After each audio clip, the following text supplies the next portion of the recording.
Hello everyone, welcome to my video. Today we're doing another video on Star Citizen, and I am showing off the Redeemer by Aegis Dynamics.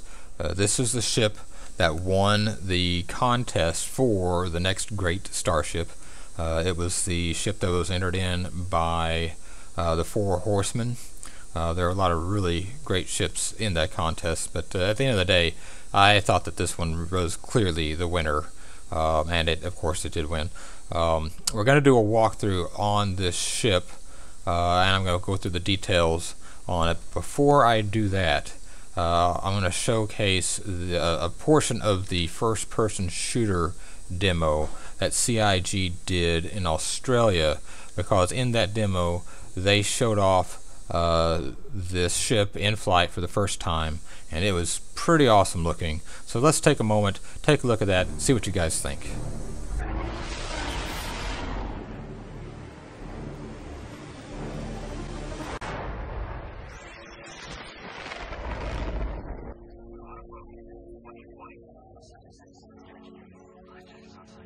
All copy. I'm good to go. Touchdown in 2, people. Ready up. Oh, that asshole ain't gonna know what hit him, sir. Might want to wake up Barnes then. Hey, Barnes. Time to clock in. You straight? Keep her on the POE. Bro, get home.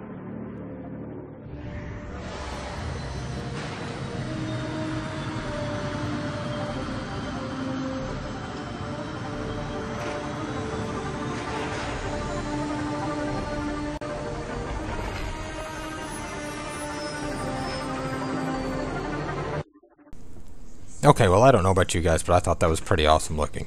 Alright, so let's go over this ship a little bit. It's listed as a gunship, and it's pretty well loaded. We've got both an upper and lower turret, man turrets, and on there they've got the size 2 C-17 Badger repeaters. Those are the laser repeaters. And on the nose turret, right over here, they've got the 2 Nightbridge 11 series broadswords. Those are the powder cannons or ballistic guns, and those are size 3. And then, I don't know if you noticed, obviously I'm sure you noticed in the video, the nacelles, how they had that kind of yellowish orangish plasma light stuff kind of going on in between there. I thought that was really interesting. I didn't know what that was, so I looked at the brochure information on it, and I'm going to read you a little bit of something of what it says about those. It says the nacelle-based system utilizes the exposed surface area to draw heat away from vital system parts and directly into the environment, thus minimizing possible wear and increasing overall engine performance.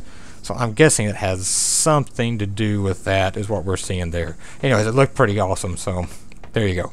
Now, just quick notice here on the back of the tail there.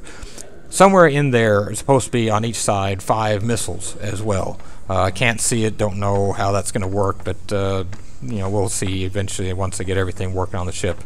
I'd like to see how those show up there. Alright, so let's take a look inside. You saw in the video the area where the Marines were sitting here in the back, and these seats, which aren't functional right now. Most things on the ship aren't actually functional yet.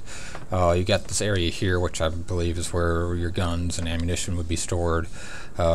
This door here on the left is where you got the seat for the bottom turret, and it's got that door right there. Now, I didn't show that on the outside, but there's a space there where the door and the turret do not actually connect. So it'll be interesting to see how they make that work once it's functional, how the turret connects to the door and the gunner slides into there.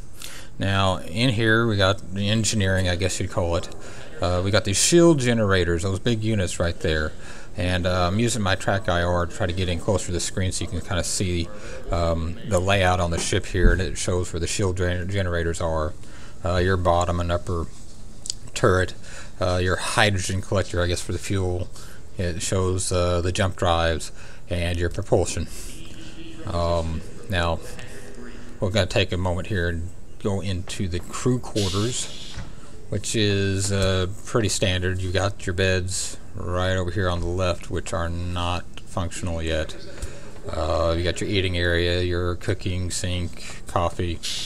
Over here is the shower, and on the right is the all-important toilet, which is actually functional. You never know when you need to go. That's the most important part of the ship right there. I feel much better. So anyway, now in between the two is where you've got the really small cargo hold. I'm not going to get in there because last time I tried to do that, it took me about 10 minutes to get out of it. But there's actually a door, I believe, that opens up there, and you've got this rail system up there at the top where it looks like your cargo will be loaded from the outside of the ship into the back of there. Alright, so let's go and take a look at the pilot's seat. This will spin around here.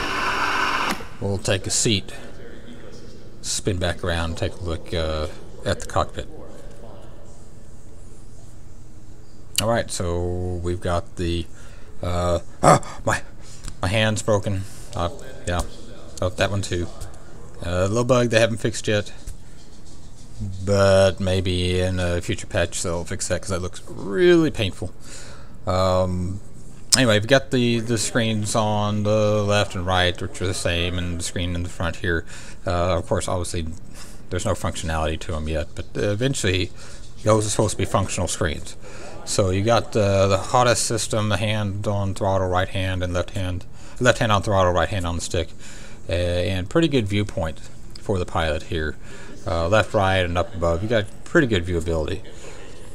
But that's it. That's the inside of the ship. You got essentially, I guess, max 5 crew, it says, plus the Marines in the back. I would say 4 would make a little bit more sense. You got your pilot, your engineer, your 2 gunners, and then of course whatever crew you're carrying in the front. So it'd be really neat to see this in Arena Commander 2.0 when the multi-crew ships become available. But until then, we'll see you in the next video.